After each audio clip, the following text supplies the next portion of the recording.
Happy Thursday, y'all. Happy Thursday. How are you? It is time again for Transforming Trauma with Dr. Triphi. On Thursdays at this time, I enjoy showing up to talk about psychology and mental health, to offer tips, skills, strategies, hopefully new ways of thinking so we can learn to think better, so we can feel better and we can do better. I got a hot topic for you tonight. And I thought I would code switch a little bit. So I'm originally from the Caribbean island of Dominica. I've lived here more than half of my life. I practice in the state of Georgia as a psychologist. Uh, but there are ways of talking in the Caribbean that really drive a point home. It really drives a point home. So code switching is the ability to move in and out of different ways of speaking. And so I titled tonight's session, 3 Big Ways Bad Mind Parents Them Does Mess Up Their Pikni. And every Caribbean person understands this, except if you are from maybe the French islands.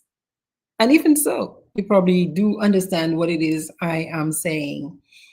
In English, 3 big ways narcissistic parents hurt their children. Okay, so I am number 9 out of 10 siblings. So my mom had 10 of us. And I can recall my mother saying that although she had 10, she knew the sentiment of all of her kids. What she meant by that was she knew our personality. Yeah, she knew our way. She knew who we were. As a parent, we all understand this. You can do your best with a child. You can do your best with a human being. That child is a separate human being, right? So you can give the best you think you know how, and that individual person will do whatever they want to do. They have that right. Everybody's got that right. And that's because of many different factors. Yeah. Even if you have 10 children who grow up in the same house, they're actually growing up in 10 different homes. Because the way the parents speak to one child is not the identical way they're speaking to the other child, just because they're dealing with different personalities. So, sometimes we'll say, well, how come this child is doing so quote unquote well, and this other one is struggling so much? Well, this other one really grew up in their own home because they have their own brain, they have their own biology. When they leave the house, they experience their own things that might or might not impact them in a particular way. And even if both of them experience the same thing, each person has their own sentiment, like my mother said, their own sentiment. So sentiment is that, your personality, your essence. That was a Creole word. So in Dominica, we speak a French Creole. That's also another powerful way to offer language and meaning, yeah, using words. So sometimes it's going to come out. And I hope you learn a few words and a few phrases. Okay, so I'm going to go right into the topic. Tonight, I want to focus on one of those ways that parents, they do a number on kids. They just mess up them Pikni and them. And that's scapegoating. So I've saved that for last. So I like the best for last for tonight. But I'm going to go straight into 3 of the big ways that parents mess up children. We hurt our children. Number 1, don't get mad at me, lack of financial support. Lack of financial support. Listen, lack of financial support equals stress and struggle and poverty for many kids. And what does that translate into? That translates into increased anxiety for many children. Yeah. studies consistently show that children from low-income families often, not all the time, often experience higher levels of stress and anxiety because there is constant worry about basic needs.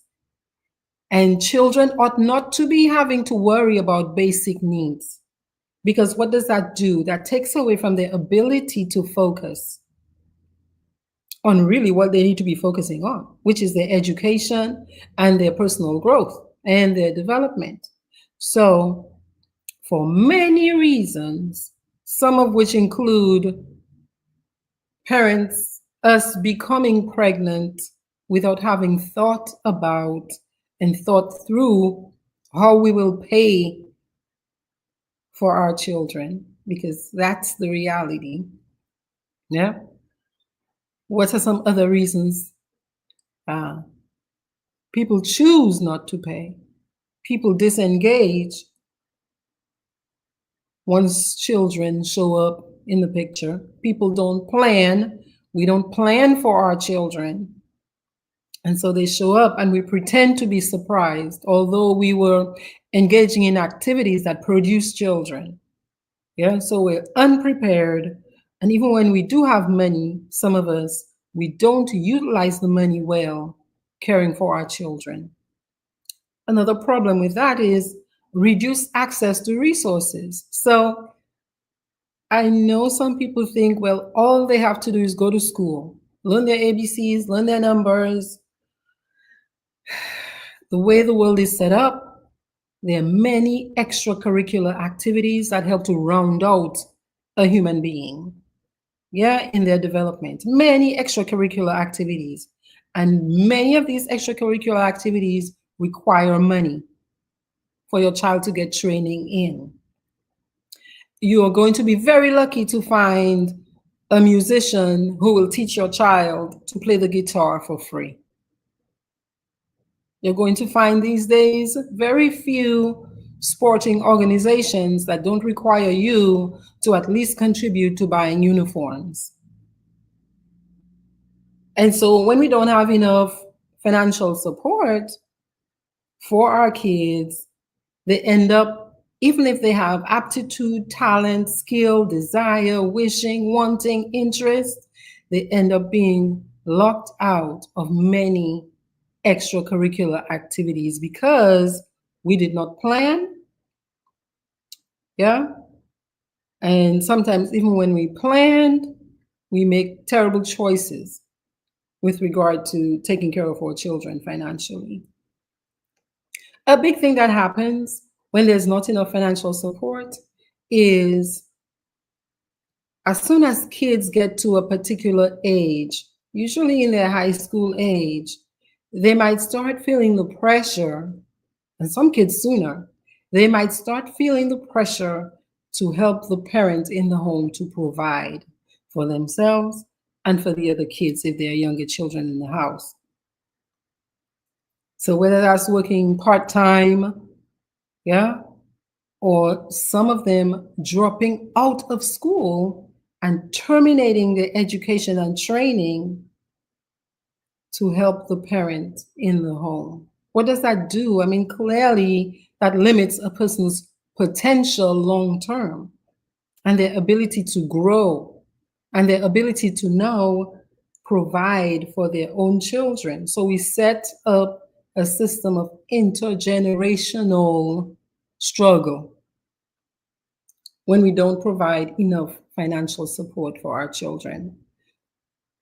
I don't know what the situation is on an individual level. There are many reasons why people choose not to, for personality reasons, for lack, right? And again, I think we don't always plan well. We don't always plan at all for children. That's a big one. That's a big one. The other side of that, part of that is also separating children from the other parent. Separating children from the other parent for whatever reason. They're not paying child support, so they're not going to see the kids.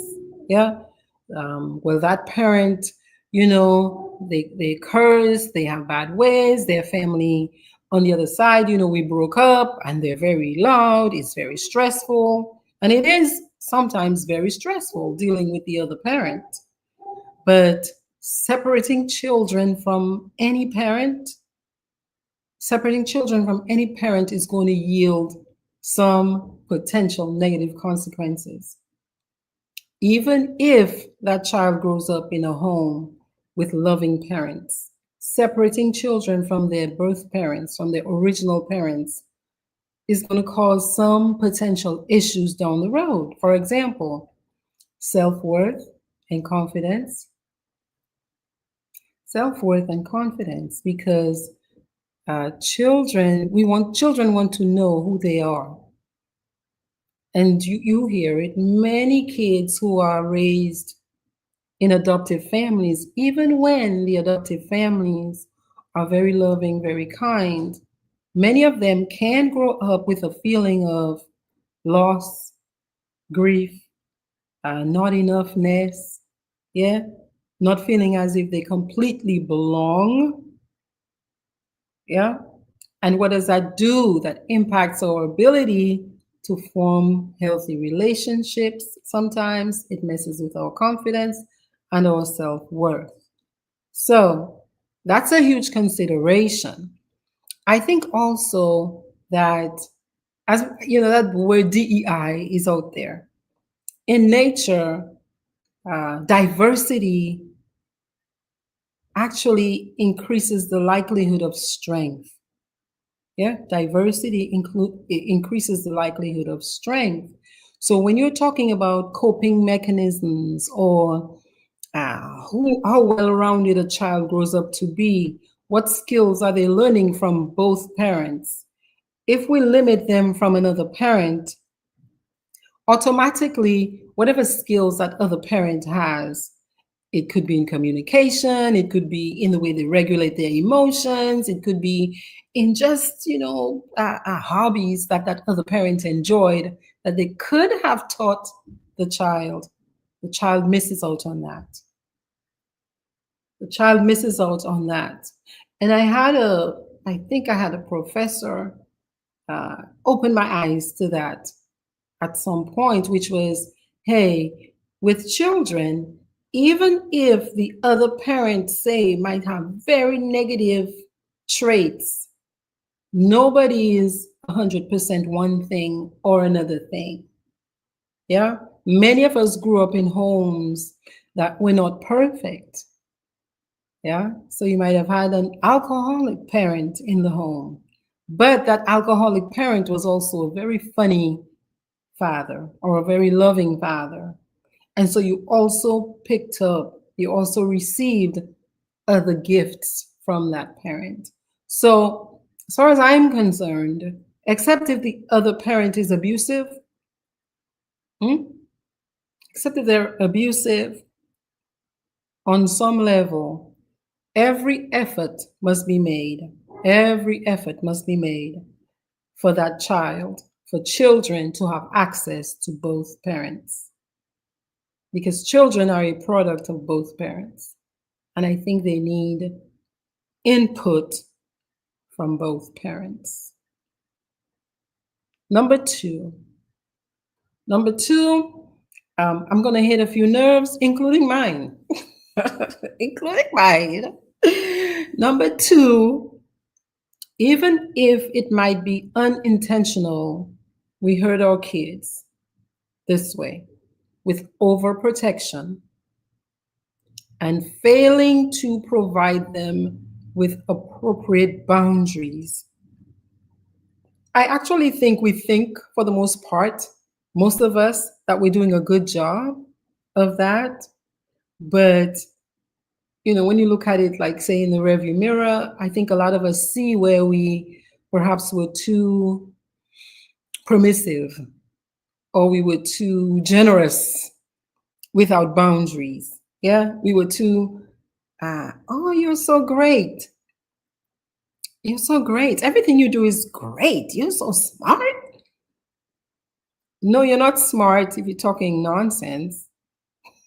You know, And we have to be able to set those boundaries for our children, for them to have that balance, for them to have a clearer picture of life as well. Because once they leave our circle, once they leave our cocoon, they go out there, and all it takes is one rando on social media for them to realize not everybody thinks you're that special. Hmm? So here are some ways that overprotection negatively impacts children. Number one, it impacts their autonomy. What is autonomy? Autonomy is an individual person's sense of being able to make their own decisions, their sense of personal strength, their sense that I can do what I want to do as long as it's, within certain limits because I want to do it.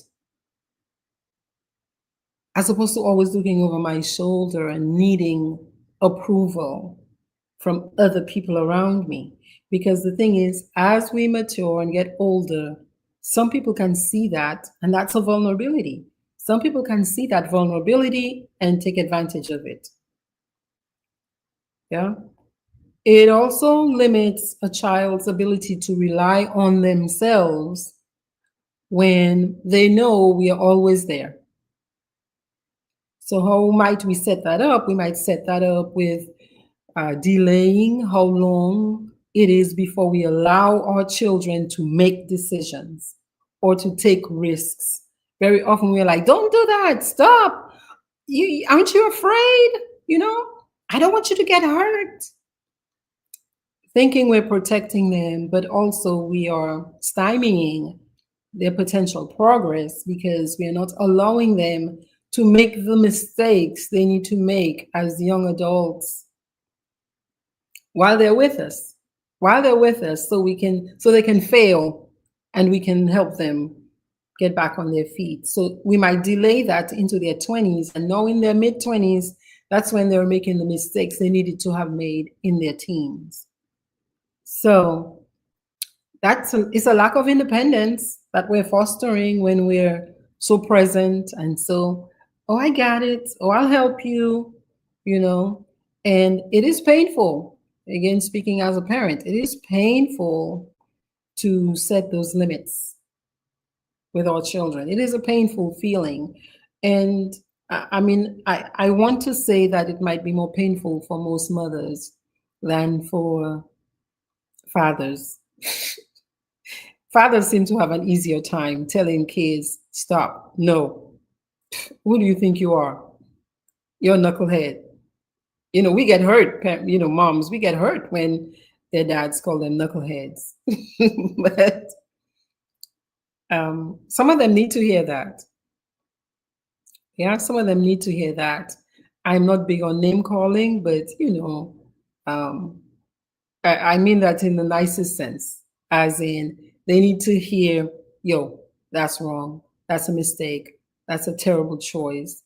Can you think about a way to do that in a different way? Yeah. So you can get a better outcome. And the more children have the opportunity to practice that while they're in the home, before they're out there, before they're 18, yeah, then the more we give them an opportunity to increase their independence.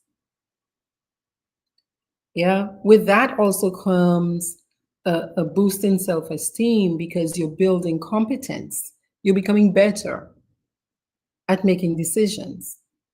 Yeah. Also, here's another issue. Many children who grow up with that kind of overprotection develop a fear of failure because some of us parents, we're on them like white on rice. Do this, do that. That's wrong. What are you doing? We hover. So they might become hesitant to try new things or to try challenging, opportunities because they don't have the confidence in their abilities, which can only come by doing. So the way you manage fear is you do what you're feeling afraid of doing. But if us as parents, we're so focused on what it is they might do wrong for many reasons, yeah. But one of them, as I'll talk about with the narcissistic style of parenting, is we don't want to look bad in front of the community. We want to say, well, look at me. My child is a reflection of me, which there's nothing wrong with that, but we can go too far. Many of us, we do go too far. Okay, that kind of fear of failure now is going to stifle creativity, it's going to stifle innovation, it's going to stifle just curiosity. Yeah, and it's in those places that you have big ideas and new things come out of. Yeah, so even if our children might not succeed in a perfect way, at least we ought not to be trying to have them completely avoid situations where they will be afraid or they will make terrible mistakes. Yeah, a lot of our so-called mistakes were really just one step closer to great ideas. Social skills also takes a hit when we're too overprotective. I'm speaking as a mother myself.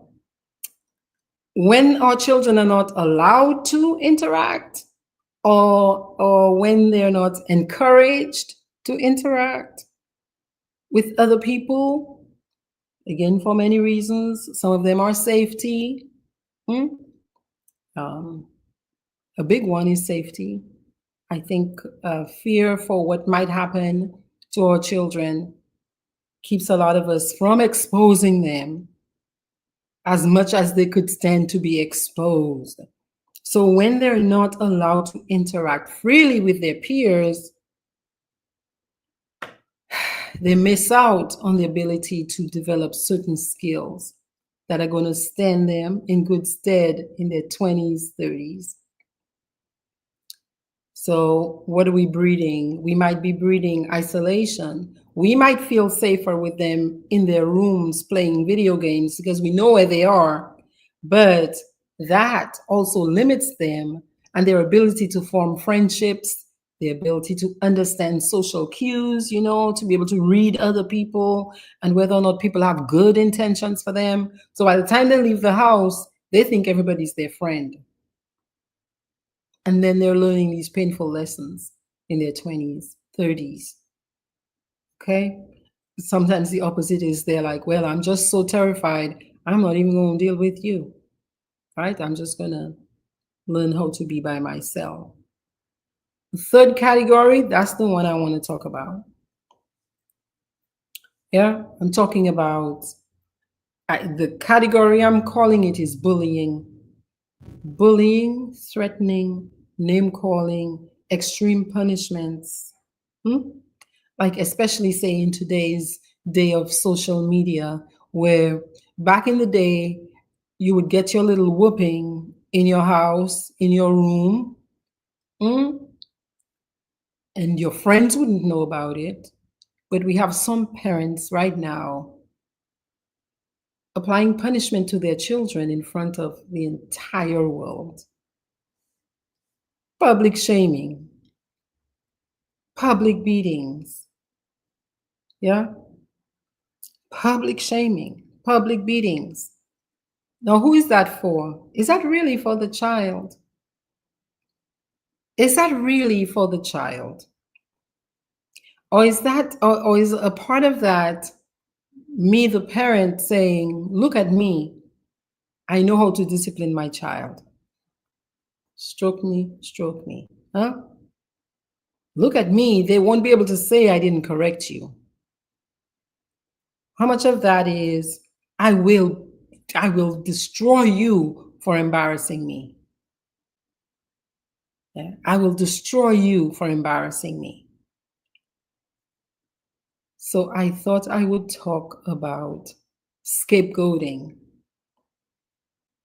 more deeply, because scapegoating is one of those family dynamics that narcissistic parents use even after their children die, or even after their children leave.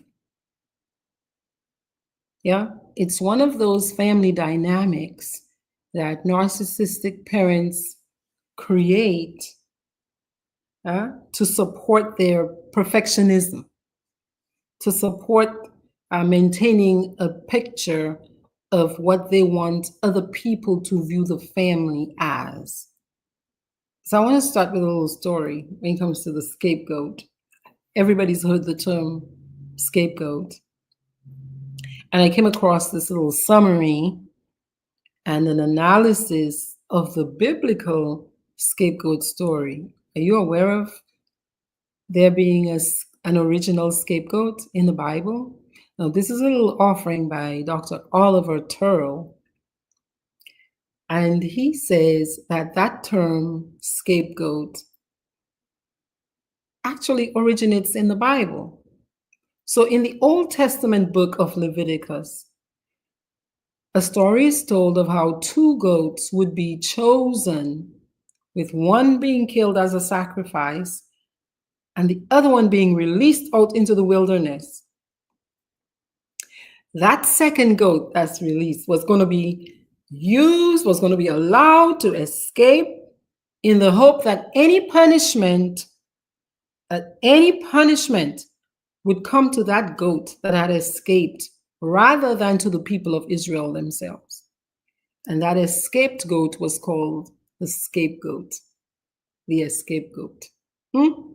So if you want some of the references, Leviticus chapter 16, verse 6, and Aaron shall offer his bullock of the sin offering, which is for himself, and he will make an atonement for himself and his house. Chapter 16, verse 7 says, and he shall take two goats and present them before the Lord at the door of the tabernacle of the congregation.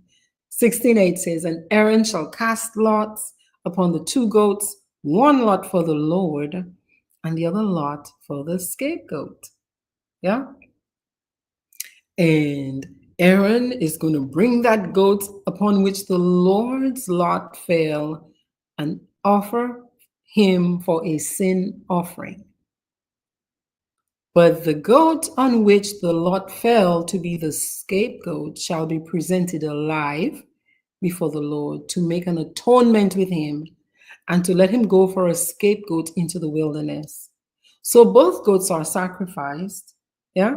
One is slaughtered as an offering to God, but that other one is basically for the Israelites' benefit. And they're hoping that that goat, whatever sin they've committed during the year, that goat is going to bear it all. And at one point, the Bible reference says, and Aaron is going to lay both of his hands on the head of that live goat and confess over him all the sins of the children of Israel. And it's going to be all on the head of that goat. And they shall send him away by the hand of a fit man into the wilderness. Yeah, go off on your own. And that goat shall bear upon him all their sins unto a land not inhabited. Yeah, so poor goat. But basically the whole tribe, the whole group gets to absolve themselves of their wrongdoing, of their sin. They get to recover from their sin. But that poor goat, it carries the weight. So in family dynamics in psychology, the scapegoat, families create that proverbial scapegoat. Many families do, particularly families in which you have at least one narcissistic parent. And The reason that the family creates that scapegoat, which is a person in the family, one child in the family, is particularly if you have a highly controlling parent, perfectionistic, who has a certain idea about how their family should present in the community, right? That controlling parent wants there to be always a reason to explain why bad things are happening in the family, and somebody is going to have to bear the weight of it. And so they create the role of that scapegoated child. Yeah. So now, knowing that somebody is going to have to take blame, because controlling parents need to be able to blame somebody, knowing that somebody in the family is going to have to take blame. Because here's the thing, sometimes there is one appointed scapegoat where usually that's the bad kid. I found myself thinking today, they end up calling them the black sheep as well at a certain point. What's up with the goats and the sheep? Huh? So the other kids in the family also know that somebody is going to have to take blame. They're going to have to become the scapegoat.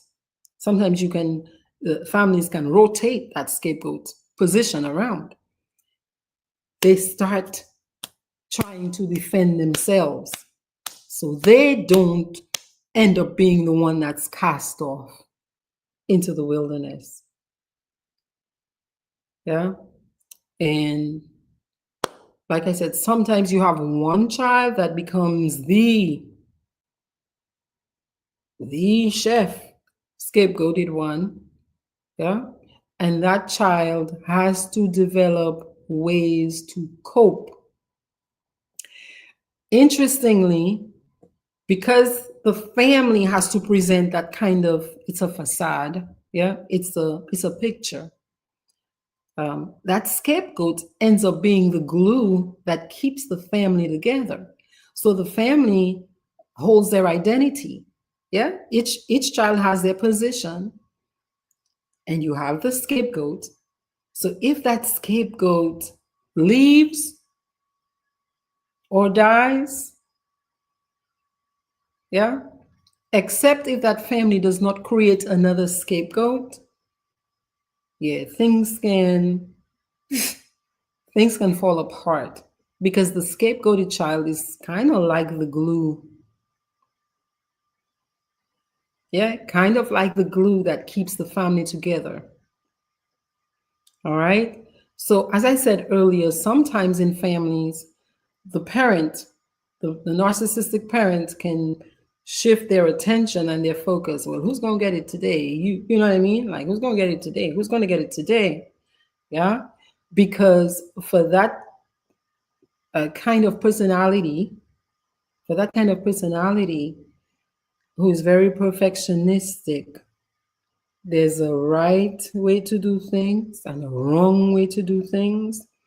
And they want everything to be just so their way. So when things do not go as planned, really when life happens,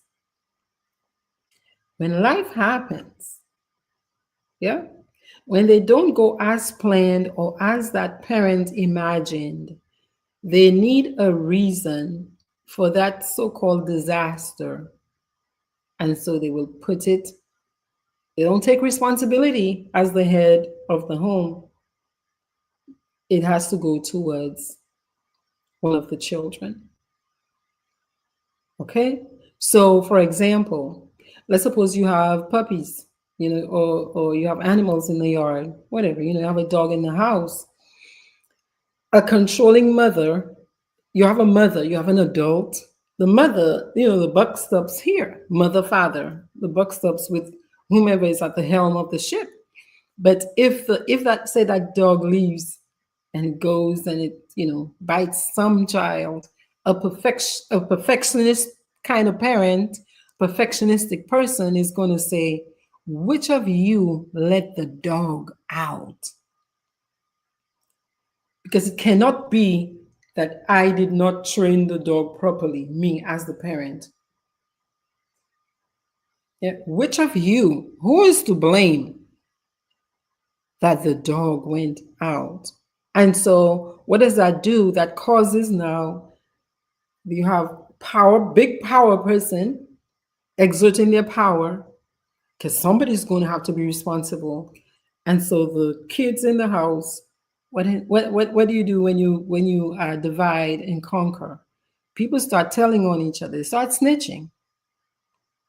Yeah, they start snitching, and it's not always the truth. It's not always the truth, and kids learn early which one seems to be getting the brunt. Yeah, of the blows, either verbal blows or physical blows. Yeah, which one seems to get in trouble most often? Yeah, so they will team up and they'll tell on. Yeah, one of them might even, to break the anxiety, will go snitch quickly. Huh? Will go snitch quickly so they can maintain. There's another position in families called the golden child. Yeah, so the one that never does wrong, the one that kind of is in the image and likeness of the narcissistic parent, the one that the narcissistic parent says they really like a lot, that is just like me. Yeah, that one, to maintain their position so they don't get yelled at, screamed at, talk nasty to, they might be the first to go tell. Okay? As I mentioned before, there's sometimes in families a designated scapegoat. And some of you have been that designated scapegoat. And everybody in the family piles on. Everybody in the family piles on. Now, what happens when that scapegoat is no longer there? Well, I'll tell you, first off, what happens to the scapegoated person? One daughter of a mother, of a narcissistic mother, said this. She said that by age 7 or 8, she figured out what was going on. And that her mom made no bones about it. Her mother was not even trying to pretend as if she was being fair. She favored the older sister, and that older sister could do no wrong. That was it. And constantly blamed that one daughter for not being good enough, for being the one that let the dog out of the house. Yeah. And that daughter said it started irking her from then. Yeah. And started looking outside, first towards dad, to help her understand what's going on. Am I reading this wrong? Why does mom seem to prefer my sister? For that person, their father did not join in the bullying. In many families, the father, if you have a narcissistic mom or opposite, right, narcissistic dad, they go like this because they themselves don't want to feel the pressure of that narcissistic person. So essentially, they abandon their children to the terror of the narcissistic parent. Many of them will act like they don't see what's happening. What do you mean? You already know how they are. You have to behave yourself. Yeah. A lot of children who grow up with that, carrying that role of the scapegoat, most kids believe their parents. So you believe your mom. If your mom is saying you're a pain in the hoo-ha, you will never amount to anything, you always bring the family down, you're always doing terrible things, which nobody always does anything. Yeah. But you have parents who talk to their kids like that. You always you disrespect the family. You always make us look bad. That child can start to believe every word that's coming from the parent's mouth. Yeah, every word. And that same parent will overlook when the designated scapegoat does something good, or they will minimize it, or they will start bringing up how the other kids are doing well too. So almost to kind of be like, well, you're not that special. Yeah. So that that scapegoated child starts to think, well, everything good they do was just a fluke. Like it was just a, wasn't that big a deal. So they even start minimizing themselves. They help to keep themselves in the scapegoated position. Sometimes you can have, as a way to cope, human beings are resilient. So the scapegoated child, after looking around, and you're dealing with other people, you're having a little bit more common sense about yourself. A lot of scapegoated children, they just learn to just let the stuff, you know,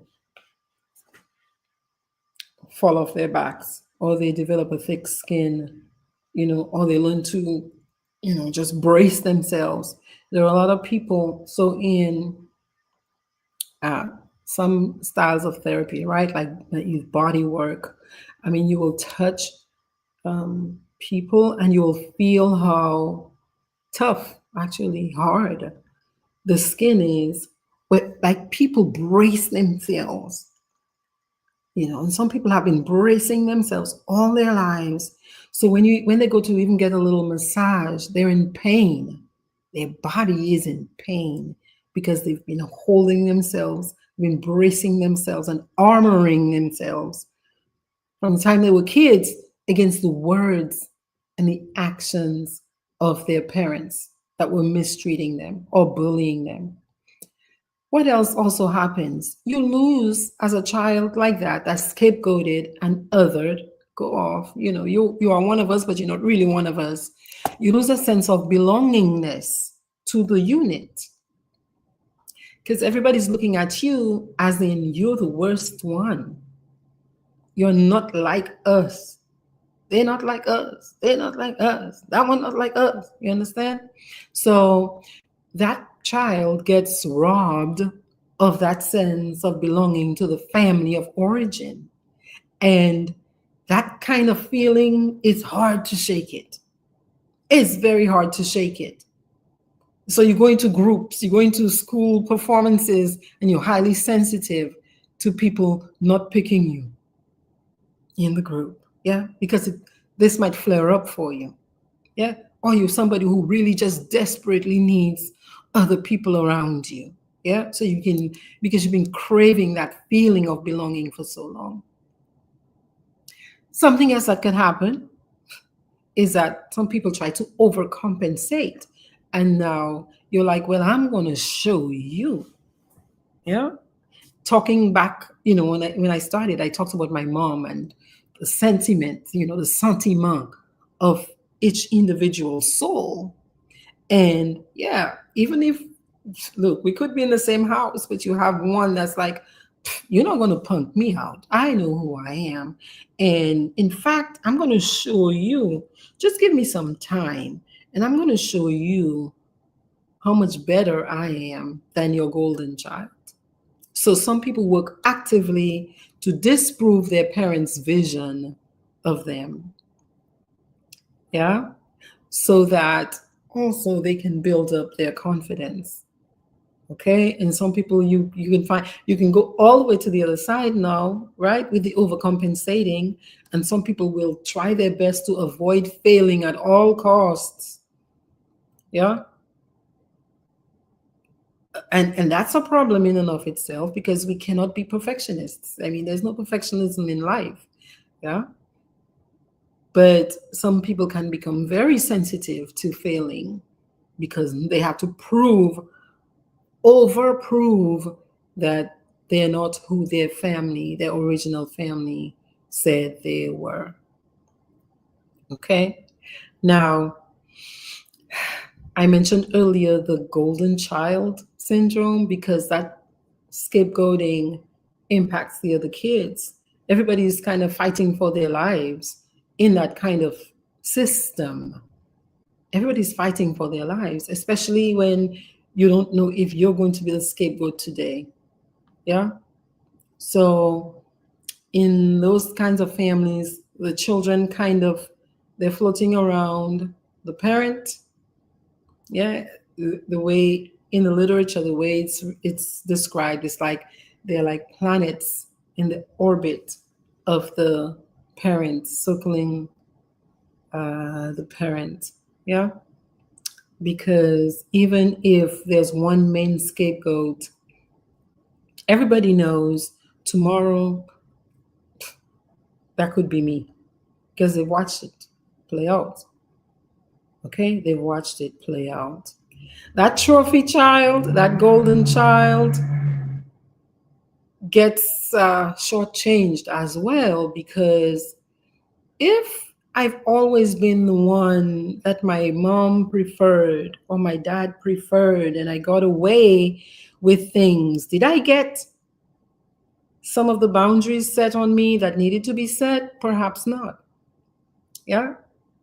Did I get told, hey, maybe you might consider doing this like that instead? Did I have boundaries put on me? Which everybody does better learning that, from younger. So that trophy child could become a menace and a narcissist themselves, yeah, unable to see their true selves because they've not been taught. They don't know how to. Yeah. And they might not even be able to see or accept that that's what the parent was doing with them, because it was also another way to survive, for them to survive. So there's ongoing division and dysfunction. Ongoing. Yeah. And poor you, you might you might come into that family, like, a lot of us, we marry into those systems, or they marry into our system where we might have been the scapegoat. Yeah. And you end up paying the price. Why do you end up paying the price? Well, what happens after a scapegoat leaves? I want to talk about that. And what happens after a scapegoat dies? Yeah. Even while the scapegoat is alive, you're going to feel a lot of the brunt of that, because you, as the friend, the mate, the child of the scapegoat, you get to see how they interact with your person, your loved one. You get to see it. You also get to feel it. This is brutal. It's really brutal. Yeah, it's brutal. And it takes time to develop calluses. Calluses, they are hard, but they protect us. That's that armoring. Yeah, it takes a while before, if you grew up in a different system, for you to be like, okay, I guess, well, if I'm going to survive here, I'm going to have to learn to toughen up, But I wanted to talk about, well, what happens after a scapegoat leaves? Because many scapegoats do become savvy and desperate enough, yeah, that they're like, I peeped this game. This is not going to change. I have to leave this system. I have to distance myself. I have to gray rock my family, meaning I'm going to have to pretend they don't exist much. I'm also suffering. I'm in pain too, because I want that belongingness, but I must save myself. Yeah. So many scapegoats of the family, they leave. It helps when they meet people who encourage them, hey, look, they hold up a mirror to them and they show, hey, yeah, there's a different way to do this. This right here is not acceptable. This right here is completely disrespectful. This right here is a little sick. No. Don't let people treat you like this. Don't let people talk to you like this. Yeah. So what happens when the scapegoat leaves? Like I say, or passes away? And talking about the family might feel a sense of freedom and relief, because their so-called problem is no longer there. Yeah. The bad one is no longer there. And so all we have left are the shiny ones, So as a family, hey, we're straight, we're good. But remember that scapegoat can act as a glue for the family because they play a role. They absorb all the sins of the family. So who gets to absorb the sins of the family now? What happens is either the family unit finds one of the siblings to become the new mark, the new goat that gets Aaron's hand placed on and the sins, absorbed into them, or that role goes to the children of the scapegoat, and it goes to the wife of the scapegoat, or the girlfriend or the partner of the scapegoat, because the family feels like it must protect itself and preserve itself. That the family continues to feel a sense of threat by the scapegoat even after death. Why did you leave us? Because now who do we have to blame? Who do we have to play that role? Well, if they're kids and if there are spouses and partners, often that gets transferred to them. So that family might not go quietly into the good night, and learn and grow and create a different way. They might actually just continue with the pattern. They'll just find a new mark. They might not let their loved one rest in peace because it might be too destabilizing for the family. So they might even launch a smear campaign against their dead relative. Oh, they did. So every bad thing, every bad thing comes up and not from other people. They put it out there.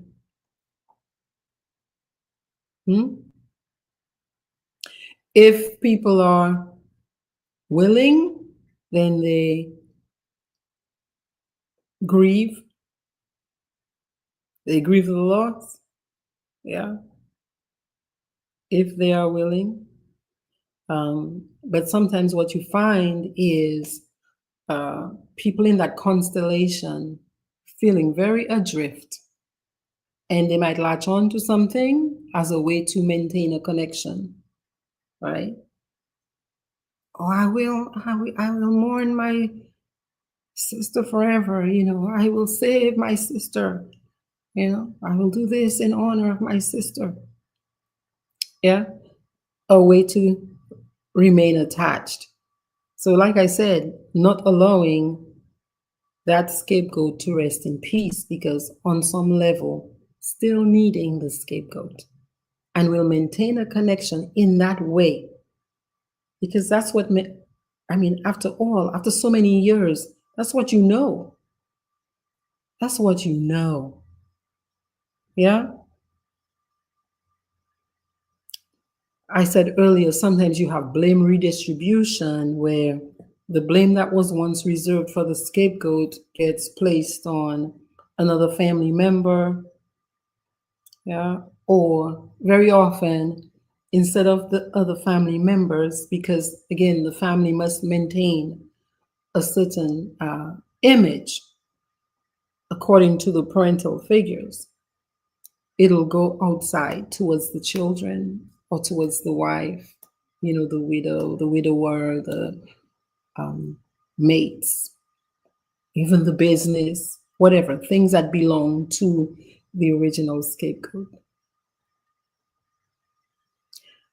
A big issue is unresolved conflicts, because if you have a scapegoat in a family who was like, at a certain point, this is too painful for me, I am not continuing to hold that role of the one carrying the sins of the family. You have a lot of breaks in relationships. So say the person leaves, they go overseas, or they pass away. Sometimes those conflicts did not have an opportunity to be resolved. And anytime we don't have resolution, we keep trying to find resolution.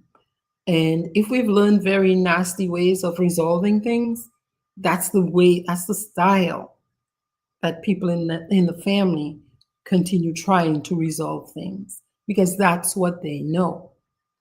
So that leads to continued tension. Yeah.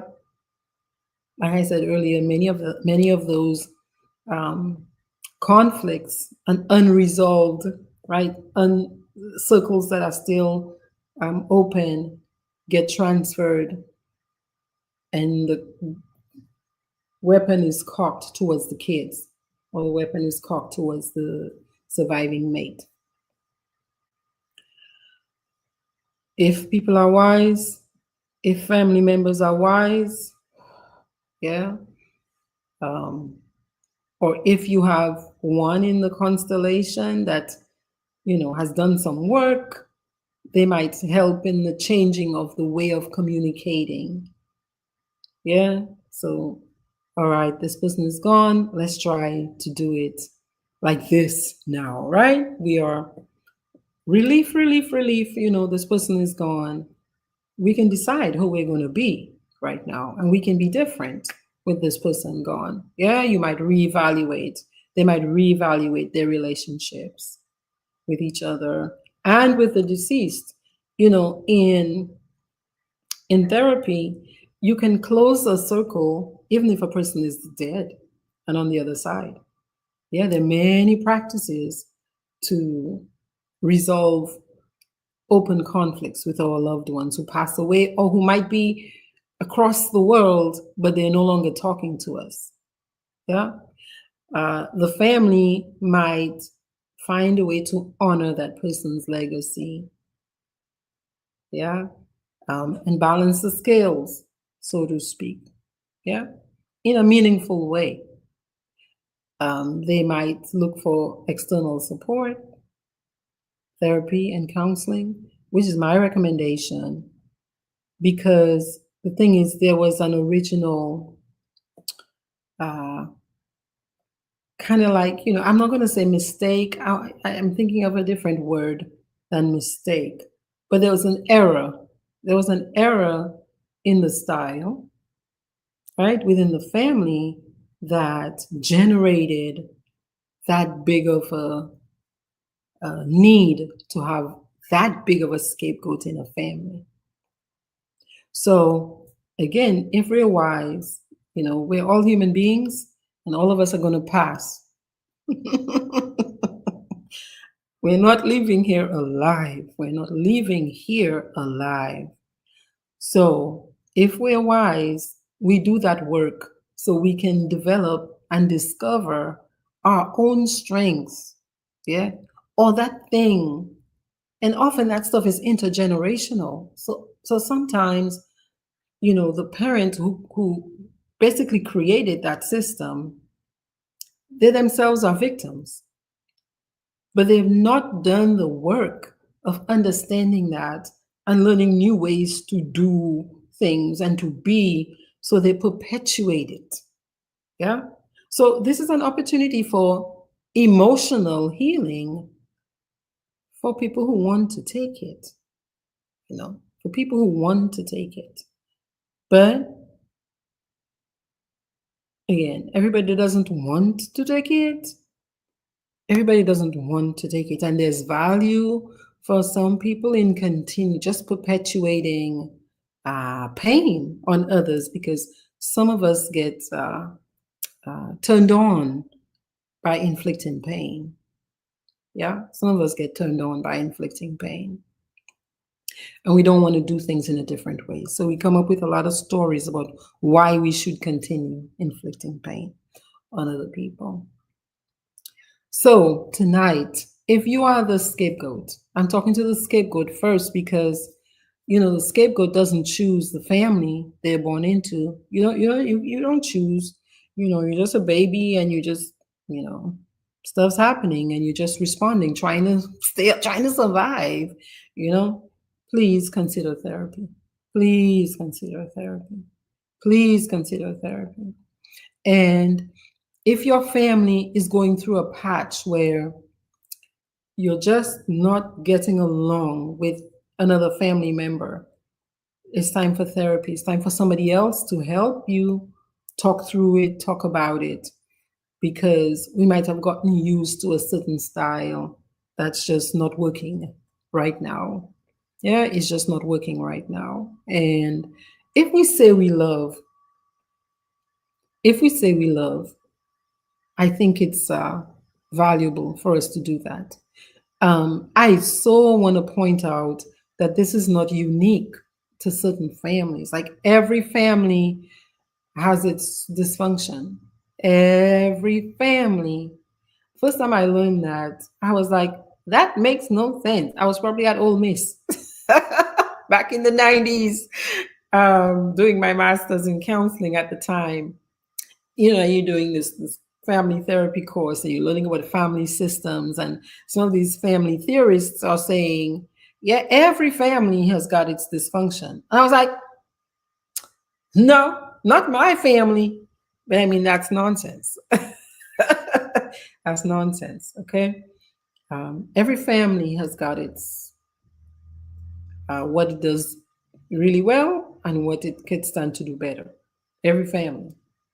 And because we're inside of the pot, so to speak, we have a different perspective. You can't see it from outside, which is why talking to professionals is great, which is why family therapy is an excellent idea. So this year, this 2025, my strong recommendation is to do family therapy together. I don't care how old you are as family, because if we're still alive, we still have work we could be doing together as a family. If we're still alive, we still have work we could be doing together. And I say this over and over and over and over and over again after 30 years of doing this work, okay? That we're presenting as adults, but really what's driving us is the child in us. And we're hurting a lot of people, most especially ourselves, because we're staying very stressed out, a lot of us, very stressed out, causing mayhem and madness on other people who might not deserve it.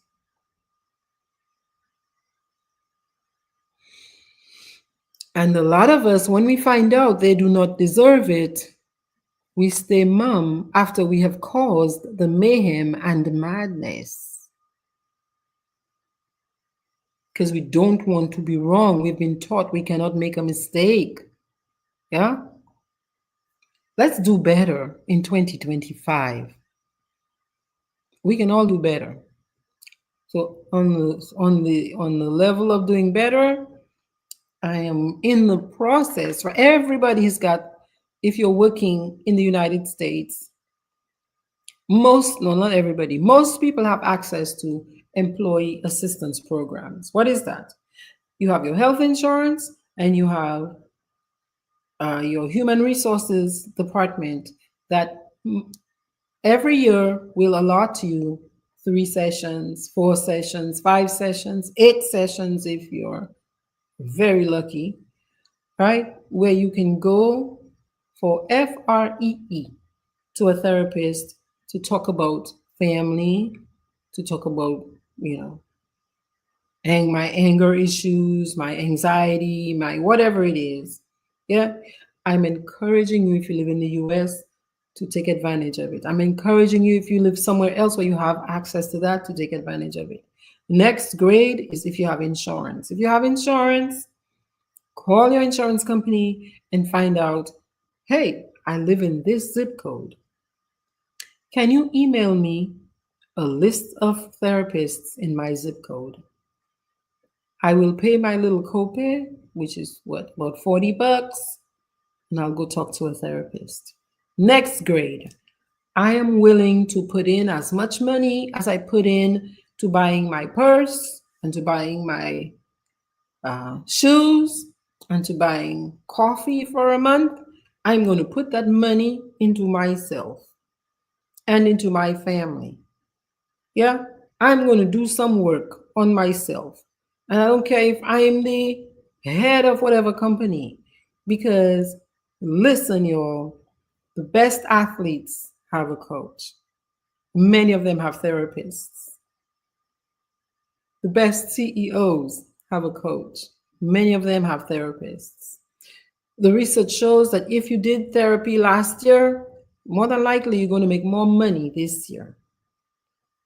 Yeah, there's value in therapy. As opposed to bumbling around through life and we do not care who we hurt, we do not care, right? Because we have convinced ourselves that our style is the correct style.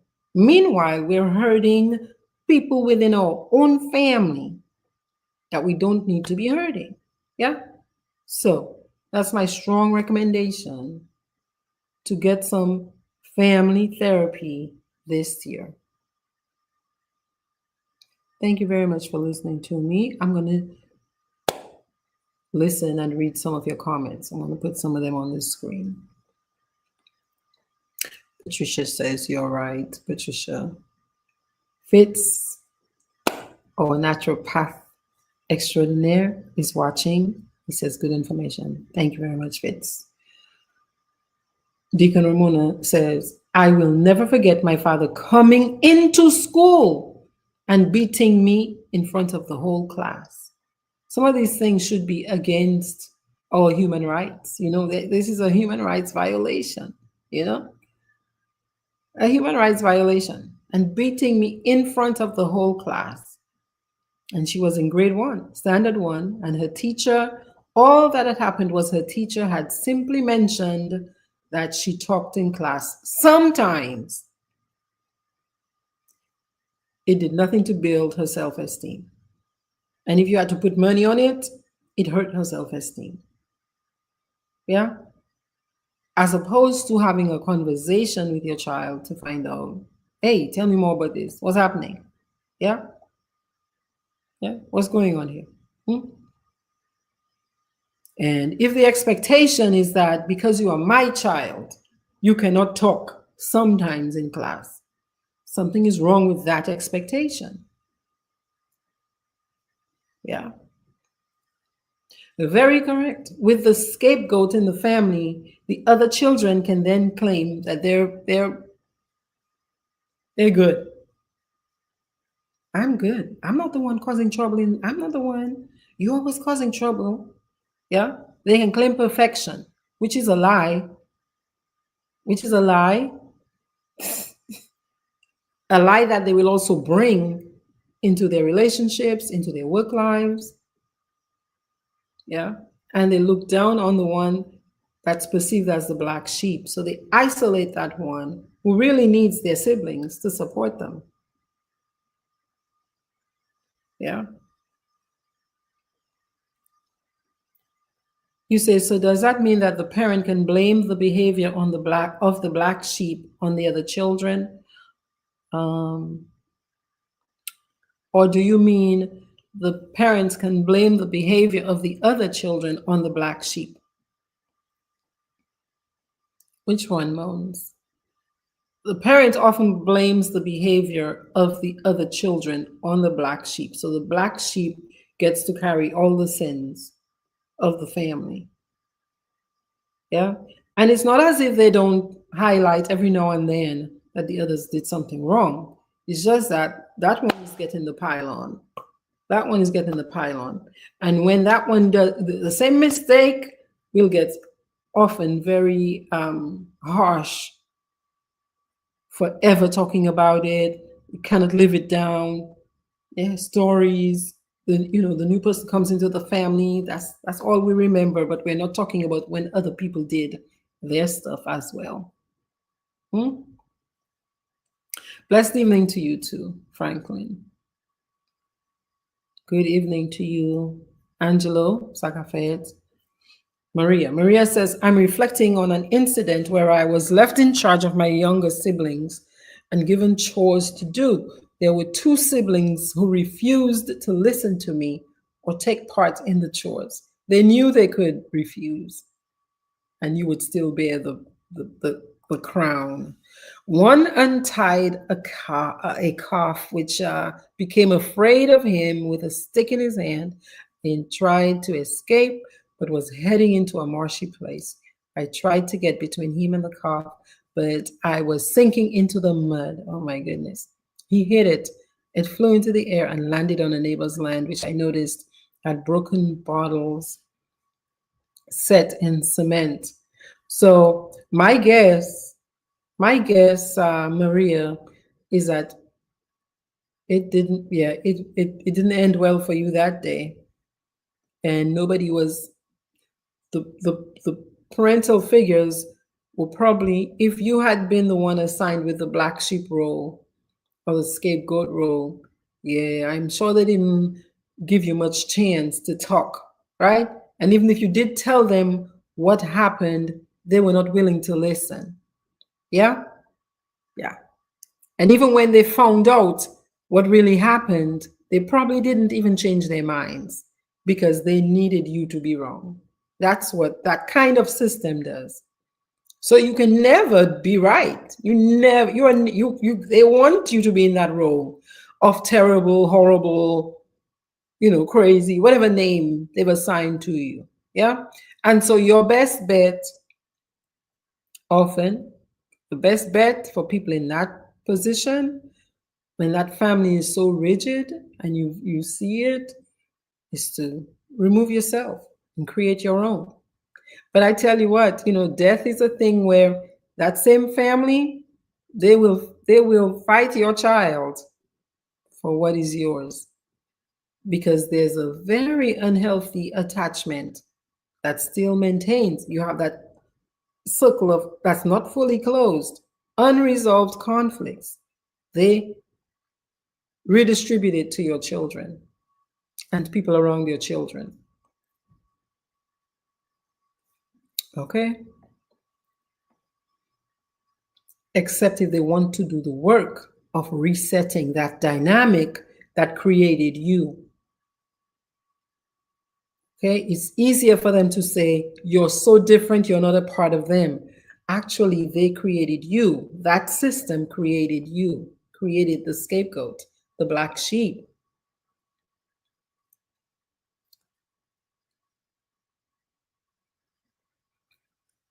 Okay, so does that mean the parents can blame the behavior of the black sheep on the other children? I mean, parents can do, yeah, I mean, they can do whatever they want. It's just that for the most part, it goes the other way. If there's an assigned sin carrier in that family, yeah, usually it's that one carrying the sins, but they can mix and match, like they can rotate that role. Yeah, sometimes they can blame the behavior of the black sheep on other children, yes. So sometimes that black sheep might get a little break, but it's not often. It's not often. Yeah, it's not often. Yeah. Hannah, you are welcome. The parent thinks that if the others had been different, the black sheep wouldn't exist. Therefore, the parent takes no responsibility for raising the black sheep. The parent takes no responsibility for not doing certain things that could have been done or doing certain things that did happen. Yeah, the parent washes their hands and they say, no, this one, I did the best I could with that one. That one is just embarrassing me. But there's always stuff we could have done different as parents. Always stuff. I have one of my very best friends. Look, like maybe 2 weeks ago, we were talking about this, and we're like, like we can see where we went wrong, with certain things with our children. We're like, "Ugh, if I had to redo it, I would do it like this, right? Because you're human. And especially with your first child, I think, especially with the first child and maybe the last one, we can be off balance a lot. With the first kid, you don't know a lick about parenting, and you can read as many books as you want, and you're going to give them the pampers. You want to give them the Pampers treatment, okay? And then for the ones that come after, they're going to get the loves treatment. If you know, you know. Because by then, you figure out that they don't deserve gold. You know, they don't need to eat from golden spoons. They're going to survive eating from a plastic spoon. But, you know, we have to go through these things. And in the going through of these things, we cannot be perfect. We cannot be perfect. It's impossible to have that kind of expectation that I will be a perfect parent. I mean, people have every right to, like, say, if you're a psychologist, if you're a preacher, if you're an attorney, if you make a lot of money in the community, people have these expectations of you and your children. Oh, they should know better, or they should da da da da da. And sometimes we can buy into that, you know, and we can place that on the heads of our kids. That's not realistic because, again, every child, if you have 10 of them growing up in the same home, they're really growing up in 10 different homes because they're in 10 different bodies. And the way you might sit down and talk with this child because of their temperament is not going to be the same way you talk to the other one because of their temperament, because of what they like, because of what they don't like. So you're giving each child a different set of things. And that's just the reality. You might think you're giving them all the same, but that might be your intention, but it cannot be because the information is going into two different brains. Two different brains. Plus, they're not in a showcase somewhere, you know, where you have control and they're not robots, you know. They leave your house, they go off, they meet friends, who knows? They go by the neighbor's house, the neighbor does something whack to them. In 5 minutes, the child that you were grooming up right here could be scarred for life because of somebody you don't even know. Yeah. And you think you've done your best, and you've done your best, but life is happening. You see, life is happening. Yeah. So 2025, consider family therapy with your children, even if everything is great. I'm speaking to myself because I'm doing it. I'm doing it this year with them. I'm gonna do it. Okay. So, what's one? Type in the chat and let me know your biggest takeaway from tonight. Just let me know your biggest takeaway from tonight. Okay. We're all human beings trying to make it in this world, is what I say. And you know, we come up with these ways to cope and to be, and they don't always work. You know, they can really, some of them have a negative impact on our mental health and on the mental health of people that we're responsible for. And I mean, it's an adult choice, you know, to try to make it to do it better. It's an adult choice to try to do it better, as opposed to continuing with the same way. Say, for example, if the scapegoat dies, instead of continuing with the same way with the scapegoat's kids, let's try it in a different way. At the very least, back off. You know what I mean? Like, back off. Like, go find your own new scapegoat. Like, leave them alone, you know? And hopefully develop some personal strengths, some resilience, some emotional healing, that you're not continually perpetuating negativity onto other people. Just unrestrained, you know? So Maria says scapegoating retards the emotional and moral development of everybody in the family. Everybody pays a price. Everybody pays a price. You know, that parent ceases to grow. That parent stops growing. Because all the kids, like I said, are circling that parent, trying to keep that parent happy, trying to keep that parent there away from them, you know? And that person continues to just be a terror. And they enjoy it. That's the thing, they enjoy it, you know? Um, the thing with enjoying things like that, like sometimes again, the people around those people have to help them to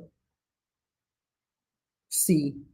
It's hard for a lot of them to have empathy, but sometimes they can see. And if they're willing to do therapy, you might get a little something.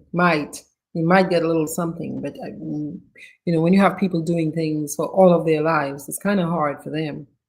And which is why for the one being scapegoated, often it's about leaving them alone and going off somewhere. Yeah, go off into your wilderness and create your own family. Yeah, because even if they call you every nasty name in the book, it, it, you can create a good life for yourself, one that many of them come to actually even envy. Yeah, because if the scapegoat is able to build enough resilience, they can create a great life for themselves where they surpass the expectations of the original family, to the point where the original family, say if they pass, like I say, we'll fight a child for what belongs to that person that they will like that on. It's very sick, very toxic, very sick, and therapy can help. Ramona says her takeaway is self-reflection is a good thing. Self-reflection is a good thing, and we have to be willing to forgive ourselves for choices we made when we were younger. We didn't know as much. We were just not as aware. It's okay, you know, but it's worth the time asking myself, am I doing too much? You know what I mean? Am I doing too much? You know, do I need to ask somebody for forgiveness, including myself? Including the younger self, maybe that made mistakes in the way that I raised my children. Before I die, am I willing to do an assessment? Is there anything I need to do? Any circles I need to close with any of my kids? And will I try? I might not, you know, bring things to some, a nice circle, but am I willing to try? Is there value in that? You know? And definitely for myself, am I willing to forgive myself for choices I made when I didn't know better, or when I was very anxious or very afraid, or I felt alone, I was overwhelmed, because we do, all of us do that, So as opposed to like vomiting our discontent and our whatever else onto our children and our children's children, and the things that belong to our children that we've decided must be that goat, that carries the cross. Well, unfortunately, nobody lasts forever, nothing lasts forever. And even us, with our refusal to grow, even us, we will end. And so on that note, on that high note, on that high note of joy, on that high note of joy, may we all may we give ourselves grace. May we offer grace to other people. Yeah. May we do the best we can. Steady. Thank you very much, my brother. Okay. Thank you very much. Maria says scapegoating. We did that one. Maria says her takeaway, painful as my experience, I have tried to be fair and allow others to have their say. Yeah. because everybody's got a right to have their say. Right, y'all. Thank you all very much for tuning in. I appreciate you. Again, if you have access, find a therapist, and this year, 2025, do some family therapy. Just invite somebody else who's a professional to be a mirror to you. It might feel scary, it might feel overwhelming, but trust the process. Trust the process. There are many good therapists out there. Okay? There's a lot of value in it. Comme ça, nous que parler une autre fois. What I just said is we will talk another time. Peace.